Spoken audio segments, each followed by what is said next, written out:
Imagine for a second that you're standing in the middle of a crowded room and everyone is screaming at you to be better, be thinner, be richer, be smarter, faster, and more productive. They tell you that if you just visualize your success, buy this planner, or wake up at 4 a.m. to drink kale juice, you'll finally be happy. Now, imagine if someone walked into that room, looked at all the noise, and simply said, "Shut up. It's okay that things are messed up." Welcome back to the show. Today, we are tearing apart a book that became a global phenomenon by doing the exact opposite of every other self-help book on the shelf. We're talking about The Subtle Art of Not Giving a Fuck by Mark Manson. If you've seen that bright orange cover at an airport or on a friend's coffee table and wondered if it's just a collection of swear words, today's episode is for you. We're going to explore why staying positive might actually be making you miserable, why you are definitely not special, and how choosing what to suffer for is the only way to find real meaning in 2026. By the end of this session, you'll have a completely different roadmap for navigating a world that constantly demands your attention. Let's start with a concept Manson calls the feedback loop from hell.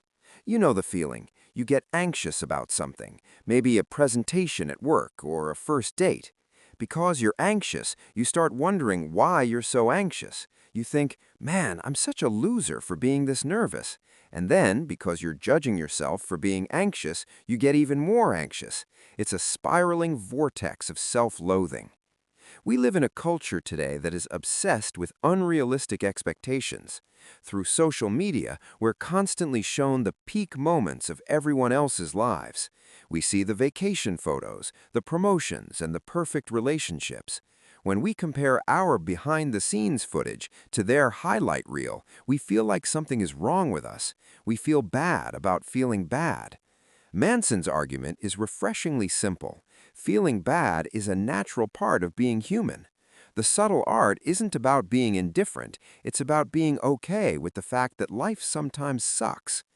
There's a psychological concept called the backwards law, proposed by the philosopher Alan Watts. It suggests that the more you pursue feeling good all the time, the less satisfied you become, because the pursuit of a positive experience is itself a negative experience. Conversely, the acceptance of one's negative experience is itself a positive experience. Think about that for a second. When you stop desperately trying to be happy, you actually start feeling a lot better. Now, before we go any further, I want to clarify what Manson actually means by not giving a fuck. It's not about being a nihilist or a jerk. It's not about sitting on your couch and doing nothing because nothing matters. Manson breaks this down into three specific subtitles.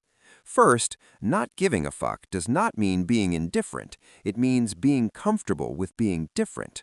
If you want to accomplish anything meaningful, you have to be willing to look like a fool to some people.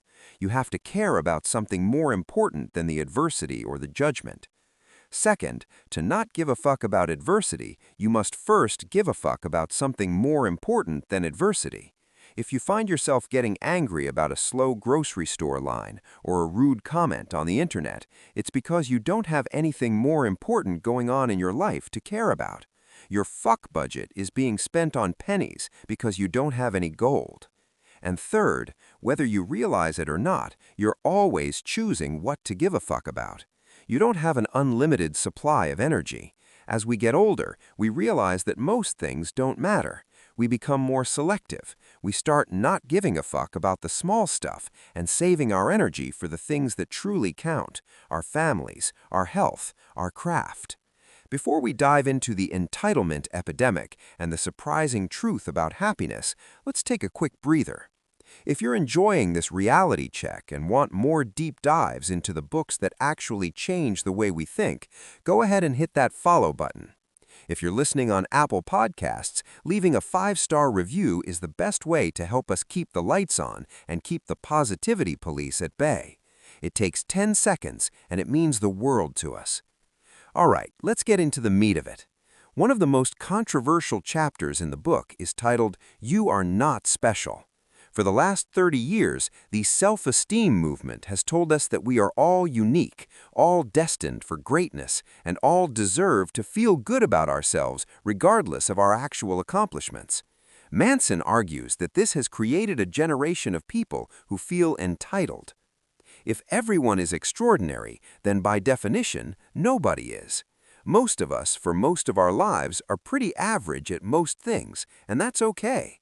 The problem with the everyone is special mindset is that it makes us feel like failures if we're not changing the world or becoming millionaires by age 25.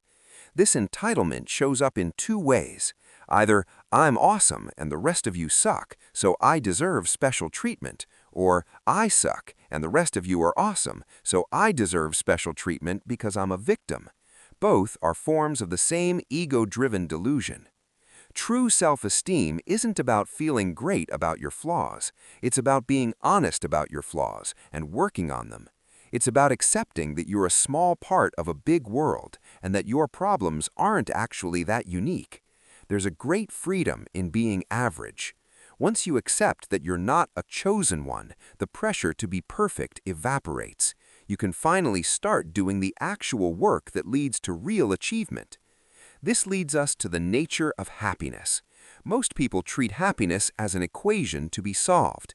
If I get the job, then I'll be happy. If I find the partner, then I'll be happy. Manson argues that happiness is not a destination, it's an activity. Specifically, happiness comes from solving problems. Life is an endless series of problems. When you solve one, you just trade it for a better problem. You solve the problem of being lonely by getting into a relationship, but now you have the problem of communicating with another person and sharing your space. You solve the problem of being broke by getting a high-paying job, but now you have the problem of high-stress deadlines and taxes. The secret to a good life isn't avoiding problems, it's finding the problems you enjoy solving. This is a question Manson asks that I love. What is your favorite flavor of shit sandwich? Because everything comes with a cost. If you want the athletic body, you have to want the 5 a.m. workouts and the bland chicken breasts. If you want the successful startup, you have to want the 80-hour weeks and the risk of total failure. If you only want the result but not the struggle, you don't actually want it. You just like the idea of it. We often ask ourselves, what do I want out of life? And the answer is usually easy. I want to be happy and have a lot of money. But the better question is, what pain are you willing to sustain? Your success is defined by what you are willing to suffer for. Let's talk about responsibility. There's a massive difference between something being your fault and something being your responsibility. This is a distinction that can change your life. If someone leaves a newborn baby on your doorstep, it's not your fault that the baby is there. You didn't put it there. But it is 100% your responsibility to decide what to do next. Do you call the police? Do you take it in? Do you ignore it? We often get stuck in a victim mentality because we confuse fault with responsibility. We think that because someone else hurt us, or because we were born into a difficult situation, we aren't responsible for our own happiness. While it may not be your fault that you had a traumatic childhood or a bad breakup, it is your responsibility to manage the emotional aftermath and choose how you live your life today. You're always choosing how to interpret what happens to you and how to react to it. Taking 100% responsibility for your life, even when things aren't your fault, is the ultimate act of empowerment. It means you are no longer a passenger in your own mind.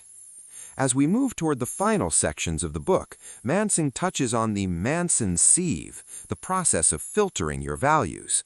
Most of us value things that are outside of our control. We value being liked by others, having high status, or being right all the time. These are shitty values. Why? Because they are dependent on external factors. If you value being liked, your happiness is in the hands of everyone you meet. Good values, on the other hand, are internally controlled. Values like honesty, vulnerability, curiosity, and self-respect. If you value honesty, you can fulfill that value every single day, regardless of what anyone else does. You have the power. To have a better life, you don't need more things. You need better values to give a fuck about. Finally, Manson brings us to the most uncomfortable truth of all: death. It sounds morbid, but it's actually the ultimate filter. In the face of our inevitable demise, all the petty stuff, the social media likes, the fear of embarrassment, the desire to impress people we don't even like, it all falls away. There's a story in the book about Ernest Becker, who wrote about the Immortality Project. Humans are the only animals capable of conceptualizing our own death. To cope with that terror, we try to build immortality projects. We want our names on buildings. We want to be famous. We want to leave a legacy. But Manson suggests that the more we try to live forever through our ego, the anxious we become. When we accept our mortality, we realize that we have a limited amount of time and a limited number of fucks to give.